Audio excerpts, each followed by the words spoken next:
सुप्रभात छात्रों, आज मैं आप लोगों को परीक्षा की दृष्टि से अत्यंत महत्वपूर्ण अध्याय पद परिचय पढ़ाने जा रहा हूँ। पद परिचय बोर्ड परीक्षा की दृष्टि से अत्यंत महत्वपूर्ण अध्याय है। इसमें से 4 अंक के प्रश्न परीक्षा में पूछे जाते हैं। बच्चों, पद परिचय को पढ़ने से पहले आप पद को समझें। पद आखिर किसको कहा जाता है? आप समझ लें कि वर्णों के सार्थक मेल से शब्द बनता है। जैसे रो, आ, मो, ओ को मिला दिए तो राम। राम एक शब्द हुआ, लेकिन जब इसी का प्रयोग वाक्य में कर दिया जाता है तो अब वह शब्द न कहला करके पद कहलाता है। रो, आ, मो, ओ को मिला करके राम बना तो ये राम शब्द हुआ। राम आम खाता है। अब इसमें अगर कहेगा राम क्या है तो राम को हम पद कहेंगे। वाक्य में प्रयोग होने के बाद शब्द जो है वो पद कहलाने लगता है। अब है पद का परिचय देना। तो पद का परिचय देना पद परिचय है। तो पद में पद का क्या परिचय दिया जाए? तो पद में पद का क्या परिचय दिया जाए? तो पद में वो किस प्रकार का पद है, पद का लिंग क्या है, पद का वचन क्या है, अगर पुरुष की चर्चा आवश्यक है तो किस पुरुष के अंतर्गत आता है, कौन सा कारक उसमें है, इन सारी बातों का जिक्र कर देना ही पद परिचय है। स्पष्ट रूप से आप समझ गए होंगे। कोई भी पद अगर दिया गया, जैसे राम आम खाता है, राम अंडरलाइन कर दिया गया, कहा गया राम का पद परिचय दीजिए, तो आप कहेंगे राम संज्ञा, कॉमा दिया। अब संज्ञा में भी कौन संज्ञा है भाई? तो व्यक्तिवाचक संज्ञा। लिंग उसका खोज के बताइए, तो पुल्लिंग दे दीजिए। वचन एक वचन दे दिए। कारक पर जाएंगे, कौन कारक? भाई कर्ता कारक। तो व्यक्तिवाचक संज्ञा, पुल्लिंग, एक वचन और कर्ता कारक, इतना अगर हम लिख दिए तो यह पद परिचय हो गया। हिंदी भाषा एवं साहित्य में जितने भी पद हैं वे 5 प्रकार में से ही कोई एक प्रकार का होगा। जितने भी पद हैं, वाक्य में जितने भी शब्दों का प्रयोग हुआ, वे अगर उस पर विचार करेंगे तो वे 5 प्रकार में से किसी एक न एक प्रकार का है। जितने भी पद हैं वो किसी एक न एक में से जरूर आ जाएंगे। ये 5 प्रकार कौन कौन होते हैं? तो या तो संज्ञा होगा वह पद, सर्वनाम, विशेषण, क्रिया, अव्यय। या तो वे पद संज्ञा की कैटेगरी में आएंगे, या सर्वनाम की कैटेगरी में आएंगे, विशेषण की कैटेगरी में आएंगे, क्रिया की कैटेगरी में आएंगे, या अव्यय की कैटेगरी में आएंगे। तो ये 5 प्रकार के शब्द होते हैं। तो पद परिचय को पढ़ने से पहले आपको ये संज्ञा, सर्वनाम, विशेषण, क्रिया और अव्यय को पढ़ना होगा। निश्चित रूप से जब इसको आप पढ़ लेंगे, समझ लेंगे, तभी तो आप छांट पाएंगे जो कौन सा पद किस कैटेगरी में जाएगा, किस वर्ग में जाएगा। इसके साथ ही आपको लिंग के विषय में भी थोड़ा बहुत जानना होगा, वचन को भी जान लेना होगा, पुरुष को भी जान लेना होगा और कारक को भी जान लेना होगा। तो पहले सबसे आसान बात की ओर मैं, लिंग आप जानते हैं। आप कक्षा 3, 4, 5 से ही पढ़ते चले आ रहे हैं कि हिंदी व्याकरण में, हिंदी भाषा में 2 प्रकार के लिंग हैं, एक स्त्रीलिंग और एक पुल्लिंग। स्त्री जाति का बोध कराने वाला शब्द स्त्रीलिंग और पुरुष जाति का बोध कराने वाला शब्द पुल्लिंग। सामान्य रूप से यही आप पढ़ते आए हैं, विशेष में मत जाइए, सामान्य की चर्चा हो रही है। लड़का पढ़ता है तो लड़का क्या है भाई? तो पुल्लिंग है लिंग की दृष्टि से। लड़कियां पढ़ती हैं तो लड़कियां लिंग की दृष्टि से क्या है? स्त्रीलिंग है। क्लियर हो गया? तो पुल्लिंग, स्त्रीलिंग, इस लिंग को आप समझ गए। इसी तरह से आप वचन को भी जान लीजिए। वचन संख्या, तो वचन 2 हैं, एक वचन और बहुवचन। एक व्यक्ति, एक वस्तु, एक पदार्थ को बताने वाला शब्द एक वचन कहलाएगा। एक वचन का वो होगा। एक से अधिक को अगर बता रहा है तो उसे बहुवचन में गिन लेंगे। लड़के पढ़ते हैं तो लड़के एक से अधिक के लिए हम लड़के शब्द का यूज करते हैं, तो लड़के बहुवचन। लड़का पढ़ता है तो लड़का एक वचन। फल, पेड़ से फल गिरता है तो फल हुआ एक वचन। और अगर इसी तरह से कुछ और पेड़ से पत्ते गिरते हैं तो पत्ते हो गया बहुवचन। तो लिंग दो भी और वचन भी दो, स्त्रीलिंग पुल्लिंग, अब वचन में एक वचन और बहुवचन। इसको तो आप जान गए। अब आ जाइए लिंग वचन के बाद आपको जानना होगा कारक को। कारक, क्रिया के साथ जिसका सीधा संपर्क होता है, संबंध होता है, उसको हम कारक कहते हैं। क्रिया जनकत्वम कारकत्वम या क्रियान्वयी यह सह कारकः, क्रिया सह यस्य संपर्कः भवति यस्य संबंधः भवति स एव कारकः। विभिन्न प्रकार की परिभाषाएं दी गई है। इसका सामान्य अर्थ यही है कि क्रिया से जिसका सीधा संबंध हो उसे हम कारक कहते हैं।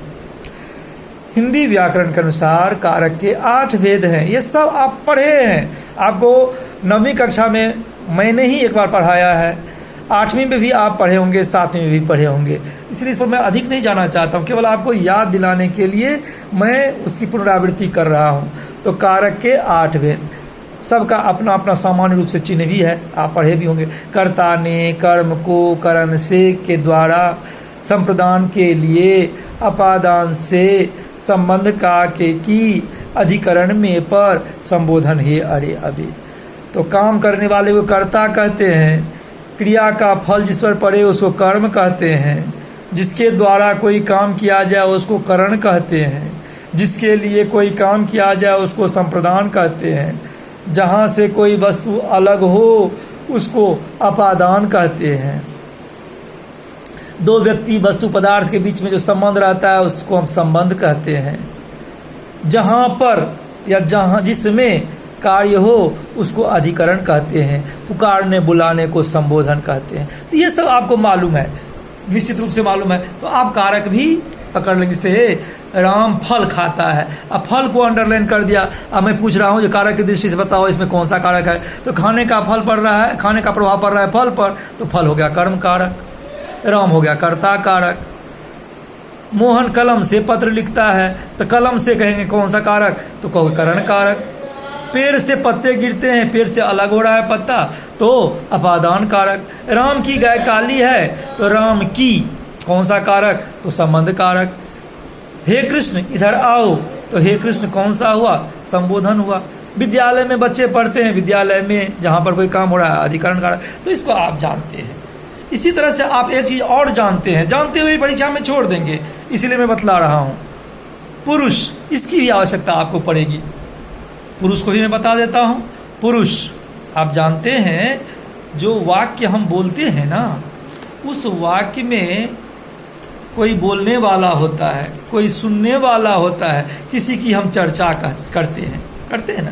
तो संवाद के समय जिन व्यक्तियों, संवाद के समय जिसकी भागीदारी होती है, संवाद मतलब वार्तालाप, टॉक कर रहे हैं या व्याख्या कर रहे हैं या भाषण दे रहे हैं, तो संवाद के समय जिसकी भागीदारी होती है उसको हम पुरुष कहते हैं।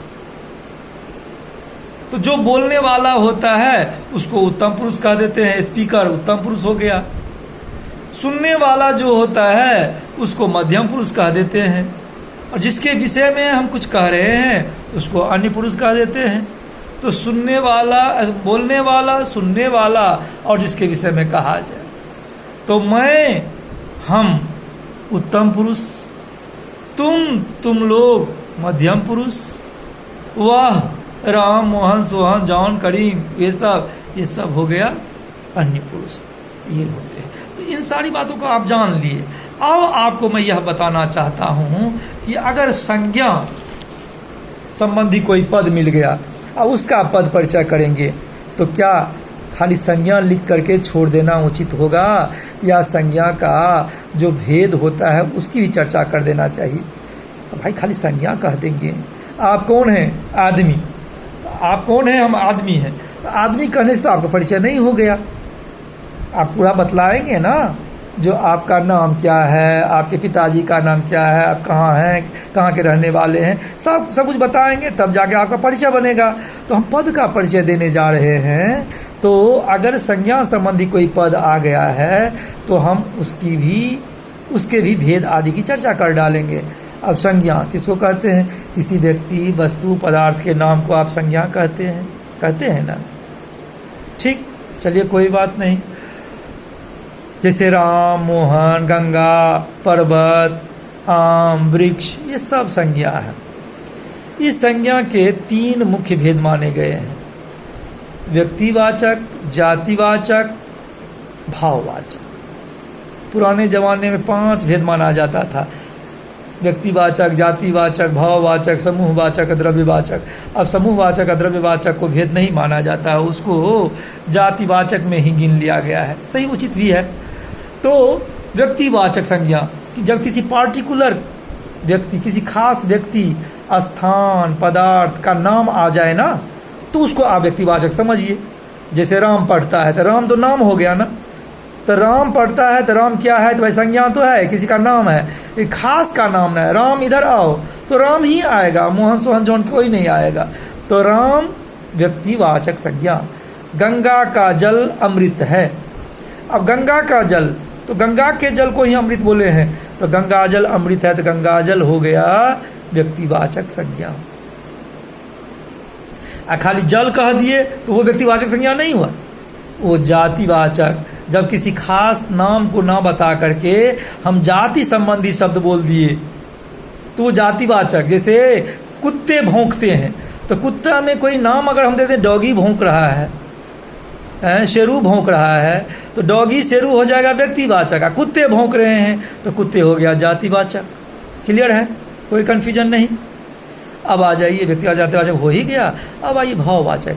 व्यक्ति की दशा को, अवस्था को, भाव को, जिसको आप छू नहीं सकते हैं, केवल अनुभव कर सकते हैं, उसको हम कहते हैं भाववाचक संज्ञा।